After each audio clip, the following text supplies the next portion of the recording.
Hello everyone, मैं M D Yadav और आप देख रहे हैं सूर्योदय सक्सेस पॉइंट। इस वीडियो में हम सॉल्व करेंगे कक्षा 10 की प्रश्नावली 13.1 का प्रश्न। और तेरहवीं जो प्रश्नावली है वह कौन सी है? सांख्यिकी से संबंधित है। और इसमें हमें जो क्वेश्चन लिया है वो दूसरा नंबर जो क्वेश्चन है वो लिया है माध्य ज्ञात करना। हम सीखेंगे क्या ज्ञात करना सीखेंगे? माध्य ज्ञात करना। ध्यान रहे, माध्य हम किस विधि से इसमें ज्ञात करेंगे? कल्पित विधि से माध्य। कौन सी विधि से? कल्पित विधि से, जो कि आपके एग्जाम में 100% है कि इसका प्रश्न आपका आता है। ठीक है ना?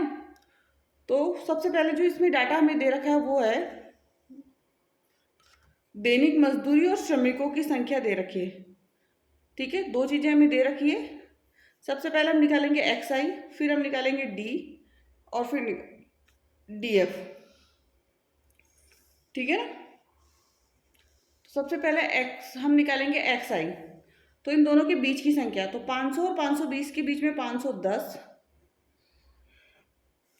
520 और 540 के पास में 530, 40 और 60 के बीच में 550 और 60 और 80 के बीच में 570 और 80 और 600 के बीच में 590।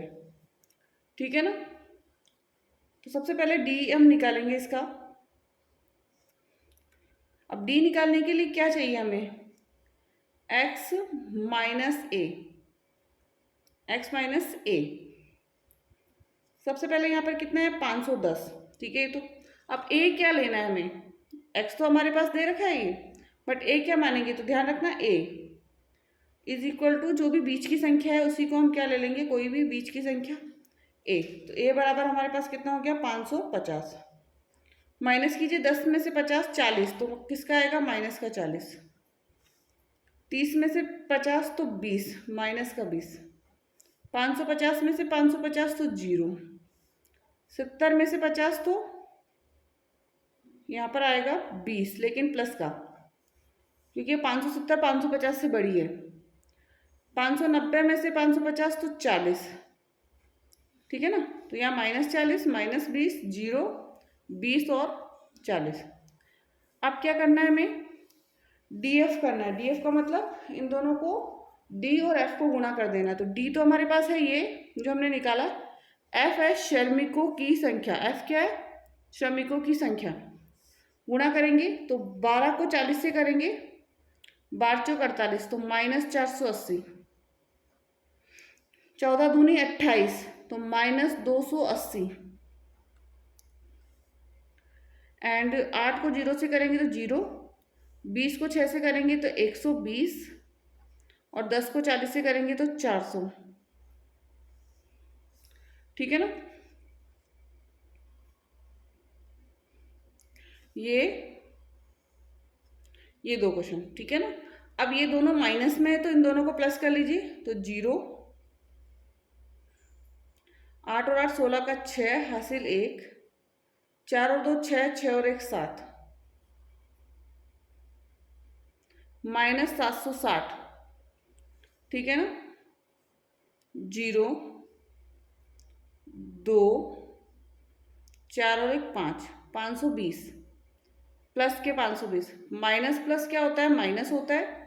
तो इसको यदि हम टोटल करेंगे यहाँ पे तो ये कहलाएगा सिग्मा डी एफ। सिग्मा का मतलब होता है योग। सिग्मा का मतलब क्या होता है? योग। तो ये इसका जो योग है वो कहलाएगा sigma D F.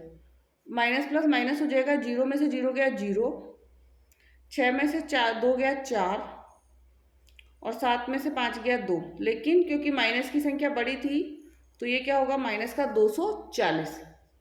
Next F को टोटल करना है, तो 2 और 4 6, 6 और 6,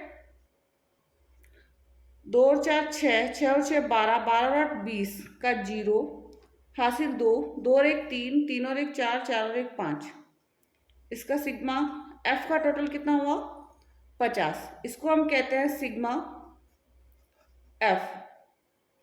क्या कहेंगे? Sigma F.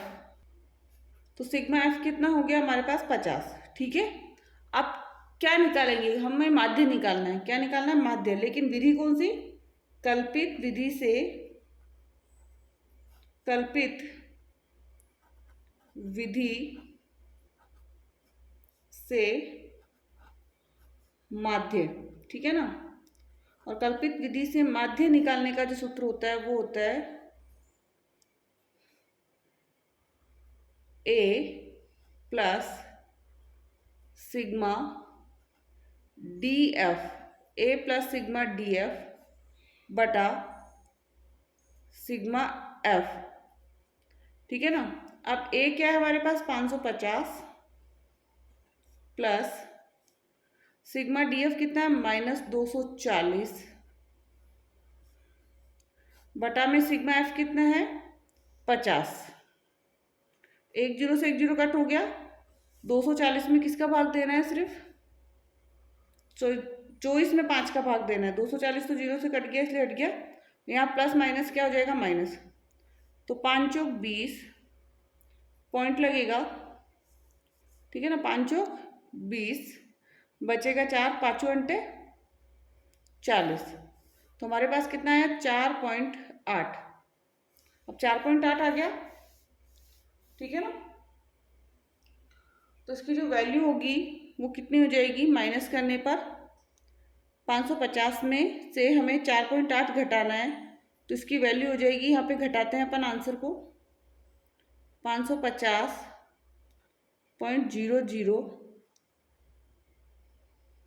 माइनस 4.8, तो यहाँ तो 20 आ जाएगा और 9 में से 4 गया तो 5, 545.20। आंसर कितना है इसका 545.20, ठीक है। तो ये कंप्लीट हो गया हमारा कल्पित विधि से माध्य कैसे ज्ञात करें, वो हमने इसमें पूरा सीख लिया है। एंड अभी तक आपने वीडियो को लाइक नहीं किया तो लाइक भी कर दीजिए, चैनल को सब्सक्राइब नहीं किया है तो सब्सक्राइब कर दीजिए। Thank you so much.